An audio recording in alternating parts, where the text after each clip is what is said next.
Vamos abrir nossas Bíblias no livro de Apocalipse, no capítulo 2. Nós vamos ler do verso 18 ao verso 29. É a carta à igreja de Tiatira.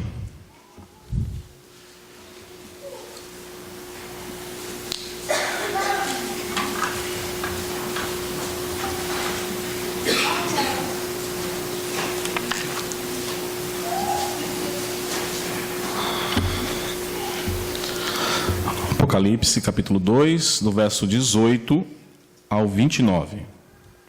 Está escrito assim na palavra de Deus: Ao anjo da igreja em Tiatira escreve: Estas coisas diz o Filho de Deus, que tem os olhos como chamas de fogo e os pés semelhantes ao bronze polido. Conheço as tuas obras, o teu amor, a tua fé, o teu serviço, a tua perseverança e as tuas últimas obras, mais numerosas do que as primeiras. Tenho, porém, contra ti o tolerares que essa mulher, Jezabel, que a si mesmo se declara profetiza, não somente ensine, mas ainda seduza os meus servos a praticarem a prostituição e a comerem coisas sacrificadas aos ídolos. Dei-lhe tempo para que se arrependesse. Ela, todavia, não quer arrepender-se da sua prostituição. Eis que a prosto de cama, bem como em grande tribulação os que com ela adulteram, caso não se arrependam das obras que ela incita. Matarei os seus filhos, e todas as igrejas conhecerão que eu sou aquele que sonda mentes e corações, e vos darei a cada um segundo as vossas obras. Digo, todavia, a vós outros, os demais de Tiatira, a tantos quantos não têm essa doutrina, e que não conheceram, como eles dizem, as coisas profundas de Satanás. Outra carga não jogarei sobre vós. Tão somente conservai o que tendes, até que eu venha. Ao vencedor, que guardar até o fim as minhas obras, eu lhe darei autoridade sobre as nações. E com cetro de ferro as regerá e as reduzirá a pedaços como se fossem objetos de barro. Assim como também eu recebi do meu Pai, dar-lhe-ei eu ainda a estrela da manhã. Quem tem ouvidos, ouça o que o Espírito diz às igrejas. Vamos orar mais uma vez, irmãos? Santo Deus, estamos diante da Tua palavra, do texto sagrado, e com temor e tremor, Senhor, porque nós sabemos que a palavra de Deus, que toda a Escritura é inspirada e apta, pronta para nos corrigir, para nos ensinar, para nos repreender. Que o Senhor, Deus, esteja falando conosco, que o Senhor esteja aplicando a Tua palavra aos nossos corações, iluminando as nossas mentes para entendermos e nos deliciarmos com a Tua palavra, Senhor. Coloque amor, Deus, nos nossos corações, pela Tua palavra, pela Tua santidade, Senhor. Que a Tua igreja seja edificada para a honra e glória do Teu nome. Nós oramos no nome de Jesus. Amém. Meus irmãos, nós estamos seguindo uma sequência, sempre que eu tenho oportunidade de estar falando das igrejas do Apocalipse. São 7 igrejas. Nós estamos na 4ª, a igreja de Tiatira. E essa igreja, como nós lemos aqui no texto sagrado, ela é uma igreja que recebe alguns elogios, bastante elogios, na verdade, e uma repreensão severa da parte do Senhor Jesus. Então, nós vamos estar nos aprofundando um pouco nessa carta e o que o Senhor Jesus tem para nos dizer hoje, para a nossa igreja, a igreja de Poá, presbiteriana de Poá. Antes de nós entrarmos no texto, é importante, irmãos, nós entendermos um ponto aqui dessa carta que me chamou muita atenção, que é a forte repreensão de Jesus à igreja de Tiatira. O problema que eles estavam enfrentando, se nós fizermos uma leitura atenciosa, era a questão de tolerância do pecado. O problema da igreja de Tiatira é que eles estavam tolerando o pecado, que vinha por meio de uma mulher, de uma falsa profetisa, que estava ensinando muitos a se prostituírem e a idolatrarem. Então, essa igreja é fortemente repreendida por Jesus Cristo por causa dessas atitudes, desses atos. Qual que é o ato? Tolerância de pecados. Então, nós vamos trabalhar um pouco essa questão. Um grande problema que a igreja de Cristo sempre sofreu é a questão de tolerância de pecado dentro da igreja. E nós vamos ver que essa questão ela vai além do ambiente da igreja. A questão de tolerar pecado chega às nossas casas, com nossos familiares, chega ao nosso serviço, onde nós estivermos. Será que nós temos tido uma postura ou não? Ou nós temos tolerado e temos feito vista grossa? Então, é um grande problema. E muitos acabam se confundindo também a questão do que é tolerar pecado. Primeiramente, eu quero dizer o que não é tolerar pecado, para ficar bem claro para a igreja. Primeiro, tolerar pecado não é compreender em amor as faltas de um irmão e ajudá-lo a superar esse erro. Isso não é tolerar pecado. Porque o próprio Jesus, quando ele teve aquele encontro com a mulher adúltera, ele a exortou. Ela foi pego em flagrante. Ela era uma pecadora, uma adúltera. E Jesus, ele chega diante dela, na frente de todos, ele diz para ela, vá e não peques mais. Ele não tolerou o ato do pecado, porque é proibido na lei de Deus, não adulterarás, mas ele apenas compreendeu em amor a falta daquela mulher e disse, vá e não peques mais. Ele auxiliou ela a superar essa falta, esse pecado. Então, tolerar pecado não é compreender em amor as faltas de um irmão e ajudá-lo a superar o erro. Segundo, tolerar pecados também não é suportar as falhas dos crentes e se compadecer do pecador, orando e ensinando essa pessoa. Nós podemos confundir tolerar pecado com essa questão de dar o suporte para um irmão que está passando por esse momento difícil. O Senhor Jesus também fez isso com Pedro. Quando Pedro negou 3 vezes, e depois da sua ressurreição, ele foi atrás de Pedro e o comissionou para pastorear o seu rebanho. Isso está no Evangelho de João. E Jesus foi atrás de Pedro, depois dele ter negado, e falou, Pedro, tu me amas? Após a resposta positiva, ele disse, apacenta o meu rebanho. Então, o Senhor se compadeceu do pecador Pedro. Agora, o que é tolerar pecado? Tem uma série de definição aqui, irmãos. Tolerar pecado é ser conivente com o erro. Tolerar pecado é manter-se em silêncio diante das transgressões. É não repreender ou corrigir o faltoso por temor de homens ou por interesses pessoais. É apoiar ou se calar diante dos ensinamentos pecaminosos dos falsos profetas, por falta de amor a Cristo, a sua igreja e a sua bendita palavra. Isso é tolerar pecados. É você ser conivente com o erro e acabar tendo temor de homens e não confrontar aquele que está pecando ou vivendo na prática do pecado. Foi isso que nós lemos em 1 Samuel capítulo 3, sobre o sumo sacerdote Eli, quando ele tolerava os graves pecados dos seus filhos, Hofni e Finéias. Os seus filhos eram sacerdotes também e estavam praticando coisas absurdas em Israel, com as coisas sagradas de Deus, e Eli foi repreendido várias vezes por Deus, enviou profetas, e ele não os repreendeu. E Deus entrou com um juízo terrível sobre a casa de Eli. E todos que leram o livro sabem o tipo de morte que os filhos dele teve, e ele também morreu no mesmo dia, quando os filisteus invadiram Israel. Por quê? Porque ele estava tolerando o pecado dos seus filhos. Ele estava fazendo vista grossa, ele estava honrando mais os seus filhos do que a Deus. E Deus deu aquela palavra que nós lemos aqui, ali na nossa liturgia. Outro exemplo, irmãos, de tolerância nas Escrituras, é a igreja de Corinto. A igreja de Corinto, estava acontecendo algo tenebroso naquela igreja, e o apóstolo Paulo os repreende fortemente. Existia um homem naquela igreja, um membro da igreja, que estava tendo relações conjugais com a sua madrasta.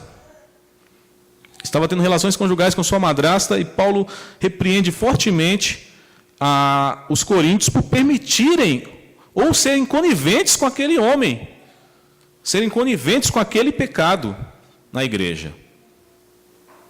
Isso está em 1 Coríntios. E eles estavam permitindo esse sacrilégio. Paulo chega a dizer que nem entre os gentios isso acontece. E dentro da igreja tinha uma pessoa que estava tendo essas práticas abomináveis. Então a palavra de Deus, ela está cheia de exemplos, cheias de exemplos que nos mostram que o Senhor, Ele não se agrada quando nós somos coniventes com o pecado.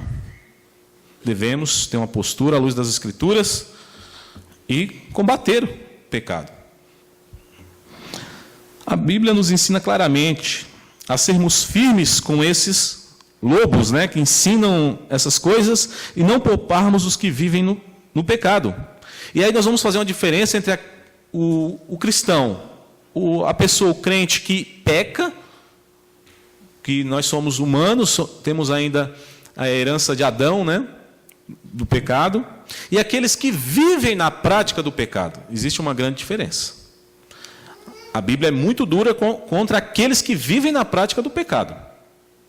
E aí o apóstolo Paulo, ele diz em Tito 1:11, se os irmãos quiserem abrir a palavra de Deus, em Tito capítulo 1, no verso 11, ele está instruindo o jovem pastor Tito a como cuidar da igreja, como liderar a igreja. Tito era pastor em Creta. E no versículo 11, Paulo fala assim sobre os... Vamos ler a partir do 10 para nós entendermos melhor.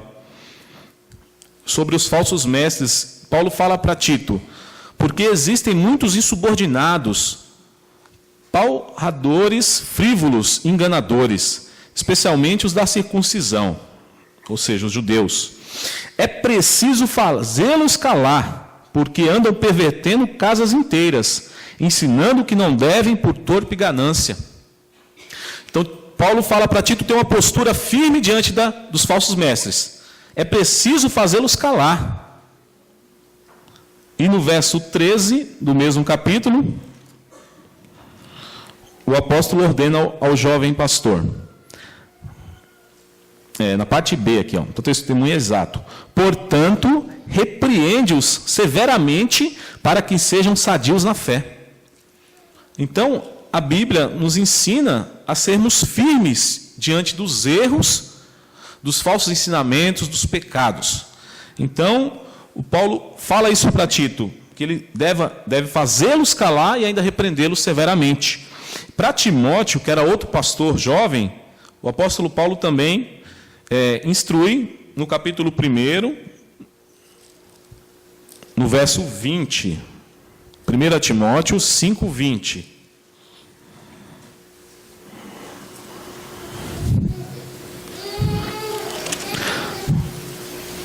1 Timóteo 5:20, Paulo fala assim: quanto aos que vivem no pecado, repreende-os na presença de todos, para que também os demais temam.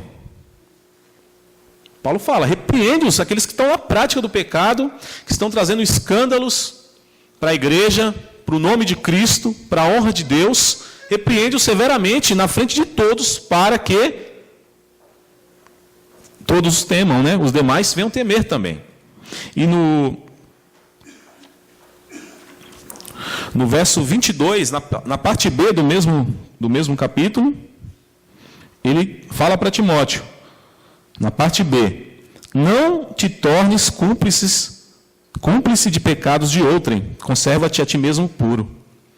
Então Timóteo não deveria ser cúmplice de pecado de ninguém, que é a questão de tolerar, você ser cúmplice.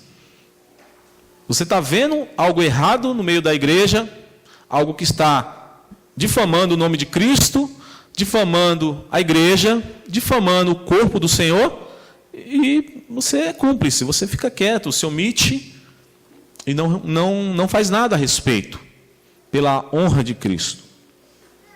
Então tem essa diferença, aqueles que vivem no pecado e aqueles irmãos, né, que praticam, que podem cometer pecados, porque somos falhos pecadores ainda.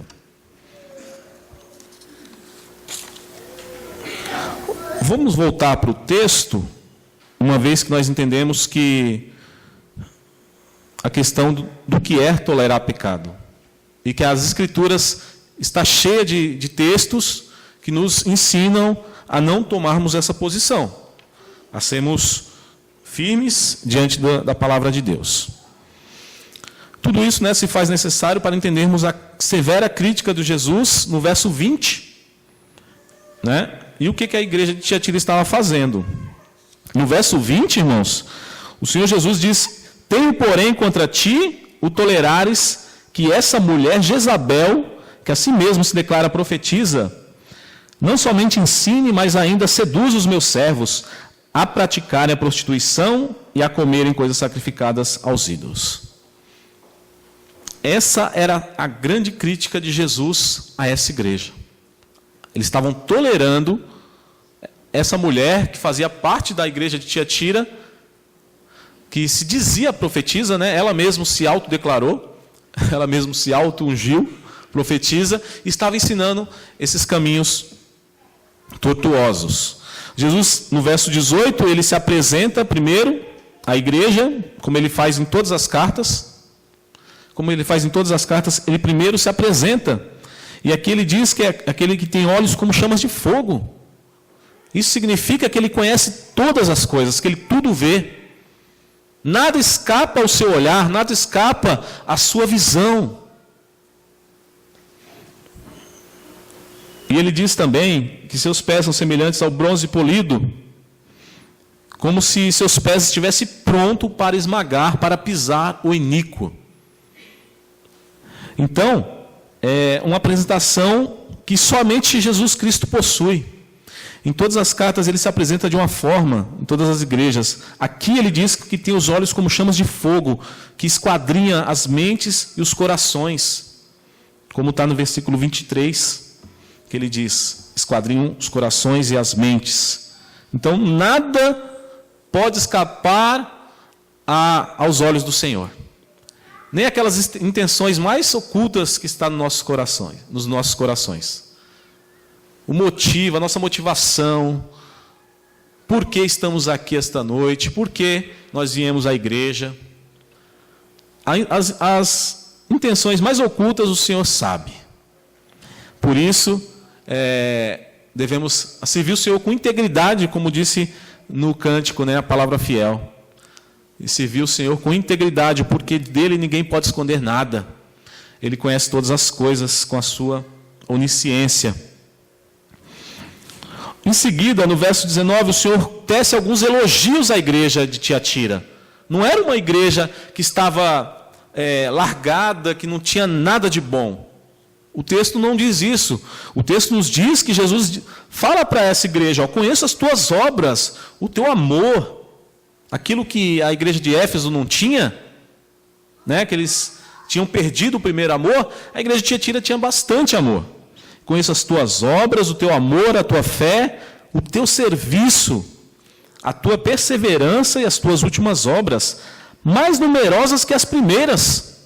Era uma igreja operosa, uma igreja que trabalhava muito, que era uma igreja que Jesus reconhece que eles trabalhavam demais. As tuas obras são maiores do que as primeiras. Vocês continuam crescendo em trabalho, continuam crescendo em serviço, mas no verso 20 ele já tece a crítica. Né? Tenho porém contra ti. Esse porém que machuca, né, a igreja. Mas era uma igreja que nós devemos reconhecer como uma igreja que recebe muitos elogios da parte de Jesus, mas não era uma igreja perfeita, porque eles estavam tolerando o pecado. Essa é a grande questão de Tiatira. A crítica no verso 20, nós precisamos entender o contexto da igreja. Né? Havia um sério problema com essa igreja, né, que eu já disse, que eles toleravam Jezabel, essa mulher que se auto-intitulava profetisa. E o que ela estava ensinando?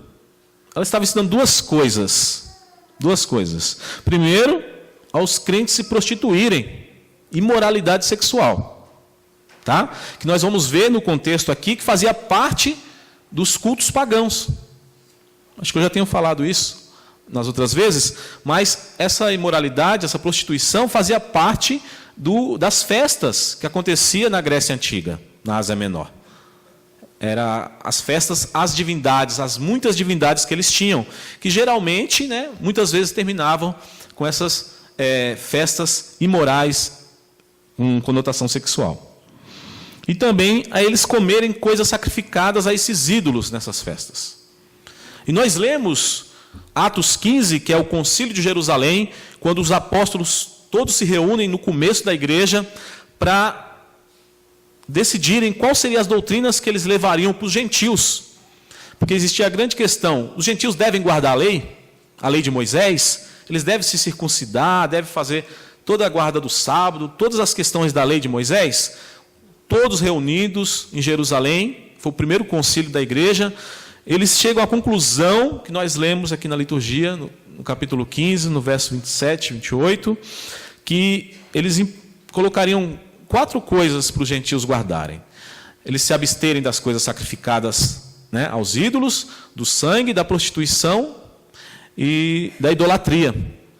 Então, justamente isso que eles proibiram para os crentes é o que ela estava ensinando. Então ela estava indo contra diretamente a decisão apostólica. Ela estava indo diretamente contra a decisão dos apóstolos em Jerusalém. Porque eles eram os guardiões, são os guardiões da palavra. E ela falava: não, eu sou profetisa, eu tenho uma nova revelação e vocês podem sim fazer isso. Então aqui nós temos um grave erro. E Jesus, ele é duro com essa mulher. O juízo do Senhor é terrível contra essa mulher. Nós vamos ver mais para frente. Então, isso é explicitamente proibido na palavra de Deus, conforme Atos 15 e outros textos também, o que ela estava ensinando. E os líderes da igreja em Tiatira, eles simplesmente se calaram diante das heresias e dos falsos ensinamentos dessa mulher. Eles se calaram diante dessas mentiras satânicas e dos falsos ensinamentos de Jezabel. Jesus se dirige a ela como Jezabel, mas os estudiosos se dividem na questão de que se esse era o verdadeiro nome dela. Porque Jezabel, a Jezabel conhecida da Bíblia, foi a esposa do rei Acabe, né? No reino de Israel, lá no Antigo Testamento, fala que essa mulher foi terrível. Ela incitou a idolatria no reino de Israel. Ela perseguiu os profetas de Deus, matou os profetas de Deus, ao ponto do próprio Elias fugir, né, da presença de Jezabel. Então era uma mulher cruel, idólatra e que promovia a adoração pagã em Israel. Então era uma pessoa abominável aos olhos dos judeus e das pessoas que conheciam a palavra de Deus. Então dificilmente alguém colocaria o nome da filha de Jezabel. E Jesus se dirige a essa mulher como Jezabel, justamente o nome da rainha, mulher do rei Acabe. Talvez por comparar o tipo de pecado que ela estava praticando, que é muito semelhante ao da Jezabel do Antigo Testamento. Mas não se sabe se de fato esse era o nome dela. O fato é que essa mulher não era seguidora de Cristo. Ela era falsa, era um falso profeta que estava no meio da igreja. Isso fica claro, né? Ela estava guiando o povo para fora do caminho da salvação.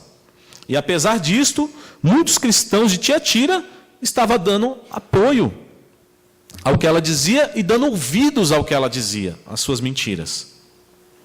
Sempre tem público, né? Pode surgir o maior maluco do mundo falando as maiores asneiras, as maiores mentiras, as maiores heresias. Sempre vai encontrar público. Sempre vai encontrar aquele que vai dar ouvido. Nós temos aqui no Brasil, né, até o Henrique Cristo, que todo mundo percebe que o homem é um débil mental. E tem gente que segue o sujeito, que vai atrás, que crê que ele é a reencarnação de Cristo. Então sempre vai ter pessoas que vão dar ouvidos. Mas que tipo de pessoa dá ouvido? Aqueles que não conhecem a palavra. Aqueles que não meditam na lei do Senhor. Esses vão ser atraídos pelos falsos ensinamentos. Esses vão ser atraídos. Aqueles que não têm discernimento da palavra de Deus. Aqueles que não se aprofundam na lei do Senhor. Esses serão enganados fácil. Esses irão, como Paulo diz, com todos os ventos de doutrina que aparecer, ele vai sucumbir, né? Porque ele não tem a verdade firmada no seu coração. E aqui a igreja tira muitos irmãos, muitos crentes, estavam dando ouvidos ao que essa mulher estava dizendo. Nós temos que dar um desconto, porque o cânon do Novo Testamento ainda não estava formado. Eles não tinham a revelação total como nós temos hoje. Estava sendo fechado ainda o cânon, né? E eles tinham as escrituras do Antigo Testamento e algumas cartas que rodavam as igrejas, as cartas dos apóstolos. Mas ela estava indo totalmente contra os claros ensinamentos da palavra de Deus. Então, eles estavam totalmente perdidos, essas pessoas. E Jesus vai falar dessas pessoas também que estavam dando ouvido. São seus discípulos. Ele vai também ter uma palavra de juízo contra essas pessoas, né, nos versos seguintes. Para nós entendermos melhor essa questão, irmãos, da adoração pagã em Tiatira, e nas outras demais cidades também da Grécia, nós temos que conhecer um pouco o contexto da cidade, né? Tiatira era a menor de todas as 7 cidades que Jesus escreve, as igrejas do Apocalipse. Ela era a menos conhecida, mas tinha um fato importante nessa cidade. Havia muito comércio em Tiatira. Era uma cidade que existia muito comércio e, por consequência, né, era um polo de associações, de confrarias e corporações de ofício, ou uma espécie de sindicatos, na qual os comerciantes de tal especiaria eles se reuniam e formavam uma corporação. Então tinha muito isso. Todos os estudiosos eles afirmam que existia muito dessas associações na cidade de Tiatira. E isso era fundamental, pois essas associações tinham muita influência na vida social das pessoas, dos habitantes. Cada associação tinha uma divindade patronal. Então tinha lá a associação dos fabricantes, né, de tecido que faziam roupas. Então eles tinham a sua associação e tinha a sua divindade, na qual eles honravam regularmente. Rigorosamente, essas instituições patrocinavam refeições comuns para seus membros, banquetes que envolviam adoração às divindades padroeiras locais. E, frequentemente, no final, como eu disse, das festas, aconteciam as imoralidades sexuais, as prostituições que o Senhor se levanta contra. Então, quem não se encaixasse nessas práticas pagãs da cidade teria sérias dificuldades econômicas, se a pessoa fosse um comerciante, e jamais progrediria nos negócios da sociedade, porque você tinha que fazer parte daquela associação e com todas as suas consequências. Surge a questão: o que um cristão deve fazer numa situação difícil como esta? O que a pessoa que vivia em Tiatira, que era cristão, mas estava rodeado, socialmente falando, dessa prática, o que ele devia fazer? Se ele deixasse a associação, ele perderia posição, participação no comércio e provavelmente iria padecer necessidade, fome e perseguição, como aconteceu com muitos irmãos. Se, por outro lado, ele permanecesse nas associações, participando dessas festas imorais e comendo coisas sacrificadas às divindades, aos ídolos, ele estaria negando o Senhor. Ele estaria indo contra a palavra de Deus. Então, os irmãos estavam passando essa dificuldade na sociedade de Tiatira. E aí, surge essa mulher Jezabel dizendo que tinha a solução. Por isso que muitos deram ouvidos para ela. Porque ela tinha solução a esse dilema dos crentes participarem ou não dessas festas e dessas imoralidades. Seus argumentos eram: para vencer Satanás, você precisa conhecê-lo. Você precisa conhecer seu inimigo. Um segundo argumento: você jamais será capaz de vencer o pecado, a menos que se torne experimentalmente familiarizado com ele. Então, ela ensinava essas ideias, que você tinha que conhecer o pecado para você vencê-lo, e também conhecer Satanás para que você o vença. Isso nós podemos concluir do verso 24. Se os irmãos puderem olhar, na parte B, né, ou C do versículo, Jesus diz que existiam irmãos na igreja de Tiatira que não estavam praticando essas coisas, e ele diz: digo todavia a vós outros, os demais de Tiatira, tantos quantos não têm essa doutrina e que não conheceram. Que doutrina é essa? Aí a doutrina que ela ensinava: como eles dizem, as coisas profundas de Satanás. Então ela ensinava aos crentes se aprofundarem nas coisas profundas do inimigo, do diabo. Então é um ensinamento muito pesado, que estava acontecendo com parte dessa igreja. Eles estavam se aprofundando nas coisas de Satanás. Isso era conhecer, né, as coisas profundas de Satanás, que está no verso 24. Em resumo, ela seduzia os crentes, afirmando que se participassem dessas festas, eles se tornariam cristãos melhores. Então, o discurso vem com toda mentira, todo engano que é próprio do diabo. Isso é próprio dele. Ele engana, ele não vai dizer que você vai ser um maldito se fizer isso. Não, você vai ser um cristão melhor. Você vai vencer o inimigo. Você vai poder participar da sociedade tranquilo. Pode ir na festa, pode participar das prostituições, pode comer coisa sacrificada. E você vai ser um cristão melhor. Então, o Senhor Jesus se levanta contra essa mentira, esse engano que estava acontecendo na igreja. E ele tem uma palavra pesada contra Jezabel. E seus discípulos também. E ela estava ensinando um verdadeiro absurdo, né? E um parênteses aqui, quando eu estava meditando nesse texto, é lamentável que muitas igrejas evangélicas hoje têm se especializado na questão de batalha espiritual, exorcismo, têm se especializado, se tornaram experts nisso, estudando as coisas profundas de Satanás. Onde tem potestade, onde tem principado, tem curso sobre isso, tem pessoas que vê demônio em todo lugar. Muitas igrejas estão abraçando essas ideias, falando de seus púlpitos mais do diabo do que do Senhor Jesus. Eles falam mais do diabo do que de Jesus na igreja, ou da salvação. Como se fosse necessário conhecer o pai da mentira. Como se fosse necessário conhecer as profundezas do diabo para combatê-lo. Isso é doutrina de Jezabel.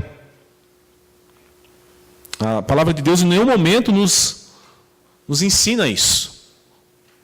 Em nenhum momento nos ensina isso. O Senhor, graciosamente, nós percebemos aqui no verso 21, que graciosamente e nós ficamos até impressionados com isso, com a paciência e misericórdia de Jesus, né, que havia dado muito tempo para ela se arrepender. No verso 21 ele diz, dei-lhe tempo para que se arrependa, ou para que se arrependesse, ela todavia não quer arrepender-se da sua prostituição. Então nós ficamos impressionados com a misericórdia de Deus, mesmo diante, né, de terríveis erros contra a sua igreja. A misericórdia do Senhor. E a mulher era impenitente, ela não queria se arrepender, ela estava com o coração nas trevas. E aí, após esse tempo para ela se arrepender e ela se e ela permaneceu no erro, o que vem na sequência? Igual aconteceu com Eli, vem o juízo de Deus.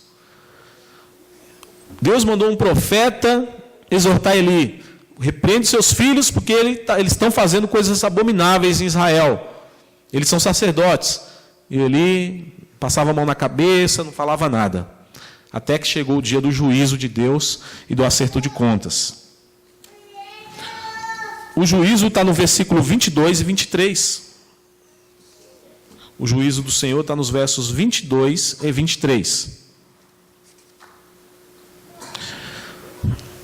Está escrito nesse texto: eis que aprostro de cama, bem como em grande tribulação os que com ela adulteram. O Senhor está se dirigindo a ela e também aos seus seguidores, aqueles que davam ouvidos a Jezabel. Caso não se arrependam das obras que ela incita. Aí, no verso 23, o mesmo castigo, o mesmo juízo que Eli sofreu, essa mulher sofreria. O Senhor Jesus diz: matarei os seus filhos, e todas as igrejas conhecerão que eu sou aquele que sonda mentes e corações, e vos darei a cada um segundo as vossas obras. O mesmo juízo que Deus, o Deus de Israel, entrou contra o sumo sacerdote Eli no passado, porque ele tolerava esses pecados terríveis dos seus filhos, iria acontecer com essa mulher. Ela perderia seus filhos. E muitos comentaristas dizem que seria de forma violenta, assim como foi com Hofni e Finéias, que morreram de forma violenta por mão dos filisteus. O justo juízo de Deus viria sobre ela sem falta. E seus discípulos, aqueles que lhes davam ouvidos, também sofreria.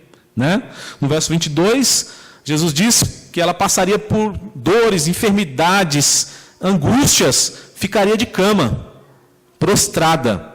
E no 23 ele se refere aos seus filhos que seriam mortos pelo próprio Senhor. Os discípulos dela, aqueles que davam ouvidos ao que ela dizia, eles passariam por uma grande tribulação. Uma grande tribulação sobreviria sobre eles, por causa do pecado. Muitas vezes nós concluímos que o Senhor, Ele repreende os pecadores com tribulação, com enfermidade. O texto está muito claro. Haveria uma reação da parte de Deus. Haveria uma reação da parte do Senhor por causa desses erros. E tudo isso para quê? Ele fala no verso 23, ele diz que para que todas as igrejas saibam que o Senhor sonda as mentes e os corações, e que retribui cada um segundo as suas obras. O Senhor sonda o coração de todos, e também sonda as mentes. Então não tem como nós enganarmos a Deus. E Ele retribui cada um segundo as suas obras. Com seus olhos de fogo, Jesus enxergava os motivos escondidos que faziam as pessoas seguirem essa Jezabel. Por que as pessoas estavam seguindo ela? Qual o motivo? Nós podemos concluir que eles não estavam dispostos a sofrerem perseguição por amor a Cristo. Assim como muitos outros cristãos dessa mesma época não se prostraram diante do pecado, disseram não, tiveram peito e coragem para dizer não ao pecado, à idolatria, ao mundo, por amor a Cristo. E muitos sofreram martírio, perseguição, porque eles amavam mais a Cristo do que a si mesmo. Amavam mais a Cristo do que a sua mãe, do que seu pai, do que a sua esposa. Conforme Mateus 10, que nós lemos. Eles amavam mais a si mesmo do que ao próprio Senhor. E eles não estavam dispostos a sofrer perseguição. Então, eles aceitaram a instrução dessa mulher, que tinha a solução para eles. Chegando no final, no verso 24, 25, nós temos uma exortação do Senhor a parte fiel da igreja. Aqueles que não se dobraram diante de Jezabel. Aqueles que se mantiveram puros, se mantiveram fiéis a Jesus Cristo. No verso 24 e 25, o Senhor diz: digo todavia a vós outros, os demais de Tiatira, tantos quantos não têm essa doutrina. Eles não estavam com essa doutrina. E que não conheceram, como eles dizem, as coisas profundas de Satanás. E aí o Senhor diz: outra carga não jogarei sobre vós, tão somente conservai o que tendes até que venha. Então o Senhor tem uma palavra para a parte fiel da igreja. Vocês que não conheceram as coisas profundas de Satanás, que não se dobraram a Jezabel, guarda o que vocês têm. Guarda o que vocês têm conquistado em Cristo Jesus, com oração, com leitura da palavra, com dedicação a Jesus Cristo. Guarda tudo isso que vocês têm, e ele diz: até que eu venha. Aqui é uma promessa do retorno do nosso Senhor. Conservai o que tendes, até que eu venha. Então, irmãos, nós temos aqui uma exortação para nós, para que nós venhamos nos manter fiéis ao Senhor, até o seu grande retorno. Manter as coisas que temos conquistado em Cristo Jesus. E eles, como sempre, em todas as outras cartas é a mesma coisa, ele sempre termina com a promessa. E a promessa para Tiatira é a seguinte, está no verso 26, 27 e 28. Né? Ele diz: ao vencedor que guardar até o fim as minhas obras, eu lhe darei autoridade sobre as nações. E com o cetro de ferro as regerá e as reduzirá a pedaços, como se fossem objetos de barro. Assim como também eu recebi de meu Pai, dar-lhe-ei ainda a estrela da manhã. Então o Senhor termina com uma promessa maravilhosa, na qual os crentes que permanecerem fiéis, aqueles que vencerem, iriam receber a autoridade de Cristo no seu reino para governar as nações. Para governar as nações. Nós podemos ver isso em 1 Coríntios 6, no versículo 2 e 3, quando Paulo diz que nós iremos julgar até os anjos. E nós iremos julgar o mundo. E o Senhor novamente fala aqui, agora no Apocalipse, que nós iremos governar sobre as nações. Com cetro de ferro as regerá e as reduzirá em pedaços, como se fossem objetos de barro. Então, é uma promessa fantástica. Os cristãos que estavam sendo oprimidos pela sociedade, pelo mundo da época deles, quando o Senhor voltar e transformar todas as coisas, esse quadro vai mudar. Os crentes que serão os governantes desse mundo, dessa terra, sobre as nações. E o Senhor diz também, no verso 28, que assim como ele também recebeu do seu Pai, ele daria ainda a estrela da manhã. É um texto, é uma promessa que todos os comentaristas eles são unânimes em dizer que se refere ao próprio Cristo, se refere ao próprio Jesus, a essa estrela da manhã. É uma referência a ele, é o prêmio do fiel na glória ou no resplendor do reino de Cristo. Então estaria para sempre com o Senhor. Meus irmãos, temos aqui algumas aplicações para a nossa igreja, para nossas vidas nesse texto. A primeira é que devemos ser sinceros e transparentes no trabalho do Senhor, pois Ele sonda os corações e as mentes.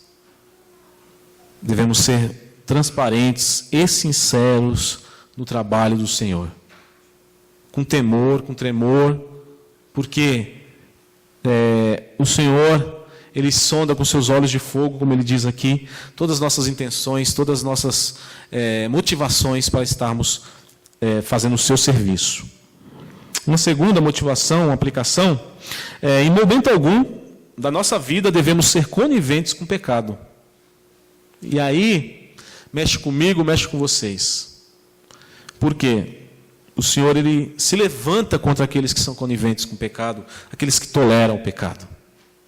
E nós somos testados Sempre somos testados nessa parte. Quer seja na igreja, quer seja nas nossas casas ou no nosso serviço. Né? Nós acabamos sendo tentados a acobertar o pecado, a fazer vista grossa. Não dá trabalho, você não entra em confronto. E às vezes nós temos sido negligentes, coniventes com esses pecados em nossos próprios lares, muitas vezes. É a mãe que esconde um erro do filho. É o pai que esconde um erro, que vê o erro do filho e não fala nada, não se posiciona, não repreende em amor, faz vista grossa, tolera. Na igreja, está acontecendo algo na igreja que todo mundo está vendo, mas ninguém fala nada, ninguém chama a pessoa e conversa com o irmão para tentar ganhá-lo, para tentar colocar ele de volta ao caminho. Então, é uma mensagem que vai muito ao nosso encontro, ao nosso dia a dia. Será que nós temos sido luz em meio às trevas? Será que nós temos nos posicionado como servos de Deus? Ainda que seja contra o nosso próprio pai, ainda que seja contra nossa própria mãe, nossa própria esposa, esposo, filhos, filhas. Ou nós temos, não vou nem falar, não vou nem mexer. Não estou nem vendo. Devemos tomar cuidado com isso. Devemos nos ater e honrar mais a Deus do que qualquer pessoa. A pessoa vai ficar com raiva de mim, não vai falar mais comigo, não vai olhar mais na minha cara, vai ficar bravo. Quero saber.